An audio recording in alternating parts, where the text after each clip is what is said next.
Hour, and I'm 1 minute late. Hello, John. How you doing? Very good. Good evening, Ted. How are things? Thanks so much for joining us tonight. Thank you for having me. Hey, things are good. That's good. That's good. I mean, I got to tell you, I got a story for you. It was right after the holidays. So my wife had asked me. So we have an artificial Christmas tree, and it usually goes up in the attic every just after, usually around the first, but for some reason my wife said, okay, can we get the tree up? And it was December 26th. John, I got to tell you, as I was putting the tree up, I took a spill on the ladder, and the tree was up safely, but I wound up on my back. There's no permanent damage or anything else like that, but I did feel some back pain, and I needed something to subside the pain. And I asked my wife, I said, and this is a shameless plug, but this is actually true. She used the SalonPas pain relieving jet spray, which was very helpful. So when the opportunity came up this week, when I was speaking with the PR team, I was so excited to be able to have the opportunity to get you on.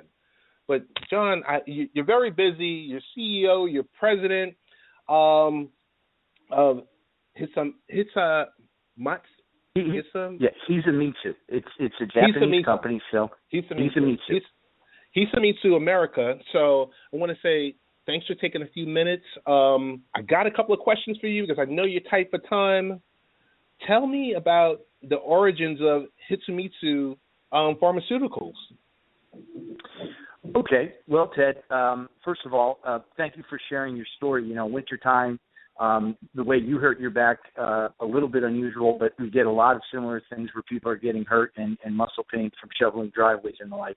Fortunately, for a lot of folks, it hasn't been a crazy winter weather-wise, but if anybody runs into a problem, we're certainly there as we were for you. Hisamitsu America, actually, Hisamitsu Pharmaceutical Company is our parent company based in Japan, founded in 1847. They're a publicly traded company, do about $1.5 billion in sales. Our primary brand, marketed in some 70 countries around the world, is a brand called SalonPas. And that brand was launched in Japan in 1934, brought to the United States in 1989. Our company really has one mission. We're very singularly focused, and that's to improve the quality of life for pain sufferers through patch. We call this salonopathy. You know, I don't know, Ted, if your listeners ever wondered how medicine was administered back in the early 1800s, but the CEO of our company, I'm talking our parent company in Japan now, built a public medical museum in Tosu, Japan. And the museum actually walks you through the history of the development of medicine and the administration of medicine. And way back in the early 1800s, at least in Japan, medicine was carried in backpacks by the precursor to pharmacists, who literally went from town to town and administered the medicine right there on the spot, compounding it, developing poultices, which are actually a precursor to what we call patches today. Excellent, John. I got to tell you, it's an easy question for me, but the question I have from some of our listeners, why should consumers choose SalonPas? I think that comes down to three things that I kind of think would be important to consumers. First is the quality of what they're buying. The second is the value of what they're buying, and the third is really what's the mission of the company and how reliable are they in delivering that mission. The quality of our products, scientifically speaking now, are world-renowned. I myself have fielded phone calls from European pharmaceutical companies that are interested in getting in touch with our R&D team in Japan, because we're basically known as the world's leaders in hydrogel patch technology. And it's not just that technology. It's over the course of 170 years of marketing and manufacturing patches, you learn that even little things can mean a lot to consumers. I mean, a couple of quick examples are, that latex is something people are allergic to, so you want to avoid where you can having latex in the patches. Things like having rounded corners on patches. Believe it or not, there's a difference in the rate of peeling when you have a patch that has square corners versus a patch that has rounded corners. So from a lot of experience and I think we've really developed and have a reputation for being really the quality manufacturer of patch technology. From a vantage point, and by the way, one other point that maybe your listeners might be interested in is the Japanese have developed a business concept, and I know it's taught in a number of business schools in the United States. It's this concept of Kaizen, which basically means continuous improvement. And I know our company is routinely updating our products. Right now, we're in the process of replacing best-selling patch item in the United States with a new and improved version. That's because of our focus on salonopathy, which, again, is to give the consumer the best possible pain management experience we can. From a value standpoint, because that was really the second reason I think folks may want to choose our brand, we do have a range of products, but at the end I would call a very good product. You really get a great value there. You can basically, the patch at retail is going to be about 18 cents, and I think when you compare that with, let's say, a couple of Advil in a 24-count bottle, that cost compares very, very favorably. At the other end, we do have some very premium technologies that have different formulations, different size patches, and different patch materials, and they can retail upwards of $1 to $1.20 a patch. And I guess finally, I would reiterate the fact that our mission is really singular focused. It's that idea of salonopathy, which is to improve the quality of life for people in pain through patch. John, thank you so much for that thorough answer. I guess my next question is, and I'll start off with a statement. Pain relief patches are not new because I've heard of Tiger Balm and Icy Hot and Bengay. I mean, you have all these different brands and competitors out there. But how is SalonPas the only FDA patch that's currently out there? Yeah, Ted, I actually get this question a lot, and most Americans, I think, are unaware that the United States is one of the only countries that does not pre-approve every drug. In the early 1970s, the Food and Drug Administration published drug monographs, OTC drug monographs, and this was an attempt to not have to review everything and to distill it to, let's consider a monograph a cookbook. So the monographs contain the recipe for different OTC drugs, and it prescribes the exact labeling you need on the box, the dose of the product, the active pharmaceutical ingredient, and the levels that are going to be in that product. You and I, Ted, could go to business tomorrow making our own version of Tylenol if we found a current good manufacturing manufacturing facility, a CGMP facility. As long as our product conformed to that monograph and we labeled it as such, we could go to business tomorrow and we don't have to have the FDA approve our product because we stayed within the monograph. The reason SalonPas is the first FDA-approved topical NSAID OTC, that's because there's another pathway. Most people don't use that pathway because it's a lot of time and expense, and that's the FDA's new drug application process. We worked for 7 years to get FDA approval, and finally in 2008 we did. So we are, in fact, the first topical NSAID approved OTC. Why would we do that? And just to give you a feel for cost, the filing fee for an NDA is currently $1.2 million. And when you pay that fee, that's a user fee. That's so that the employees of the FDA, their cost for reviewing your data is covered.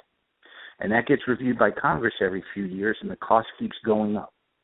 So we paid a user fee of $1.2 million on top of all the clinical work we did. And when you pay a user fee, you get a 10-month review. That doesn't guarantee you're going to be approved. You just get feedback. And ultimately, as I say, in 2008, we came on the market. But when you do an NDA, you're operating outside that cookbook, outside that monograph. And what that gave us was two unique claims within the entire category. One is the fact that we were able to clinically support that our product works up to 12 hours. So there is a duration claim benefit there for consumers. The second, and maybe more important, every OTC pain drug in the U.S., and I'm talking including systemic drugs, Advil, Aleve, Tylenol, they are all indicated to treat only minor or mild pain.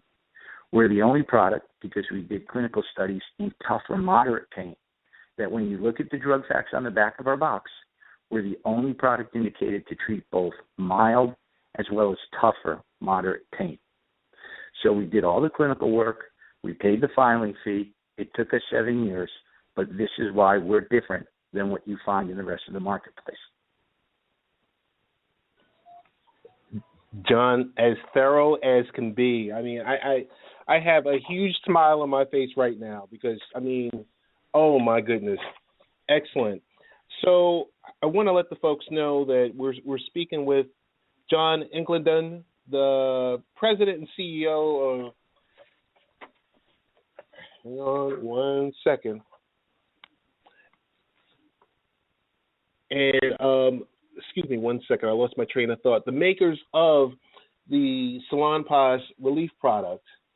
John, there's a great blog that's on your website, and it talks about consumers overuse over-the-counter pain pills and, you know, the alternate topical treatment that's overlooked. And you really went into that in your last answer. But the question I have for you is, so, you know, nowadays people are concerned. Everyone's an educated consumer about what they're putting into their bodies. And one question I have to ask you, does SalonPas contain any type of steroids? I can tell you, Ted, I'm pleased to tell you that in fact we do not contain any steroids whatsoever. Perfect. Like I said, I know you are short for time, but one question I had to ask you, well, two final questions.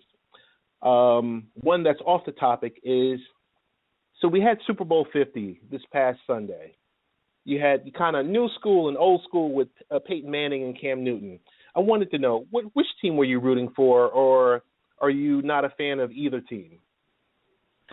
Well, you know, I heard your opening where you were talking about the fact you're going to talk about the relocation, I guess, of San Diego and Oakland, or the potential for that. You know, I've been a long-suffering St. Louis Ram fan. I mean, I followed them when they were in Los Angeles. So I wasn't particularly fond of either, or I didn't really have a favorite in that Super Bowl.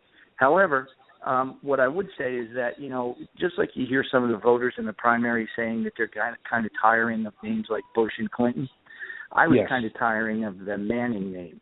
You know, he's been around, he's been in the media, you know, and so I was looking maybe for a fresh team to come in and win maybe their first Super Bowl and generate some excitement that way. So if I was leaning anyway, it was towards the Panthers, and I guess as an added reason, I've got a son that's Wake Forest University in Winston-Salem, which is, of course, is in North Carolina.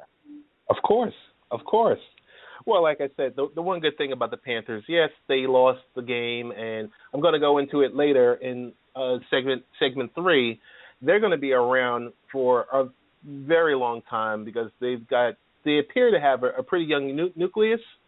So I expect them to be up there challenging in the next, 3 to 4 years. Another question, easy question for you, as we get ready to close you out. Where can we find SalonPas?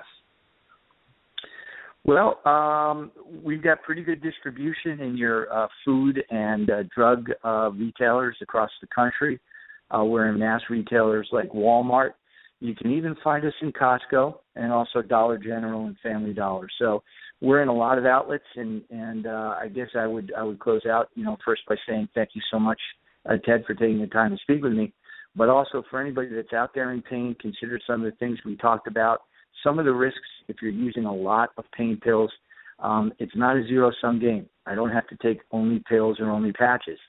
Good medicine and good pain management may involve using both products in a therapeutic form, both for your safety but also for your relief. John, we want to give you a round of applause.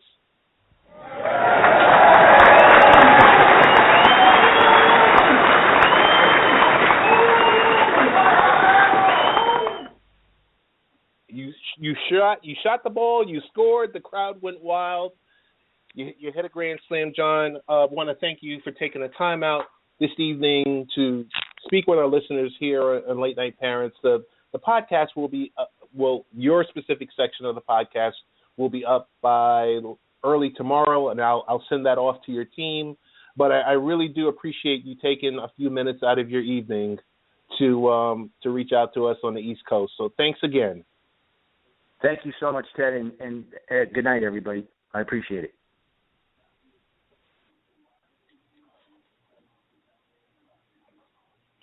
And that was John Incledon from Hisamitsu America, Hisamitsu Pharmaceutical Company.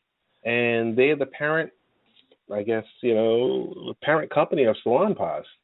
So that was pretty cool to have a CEO and president, Japanese company. John oversees the American unit, the unit in the Americas. So really, really excited to have John here. Really quick, want to go in, and there was an article I wanted to bring up because it was about, one second. It was about dating the grown-up way. 4 reasons going courting is even more romantic when you're over 40. And the 4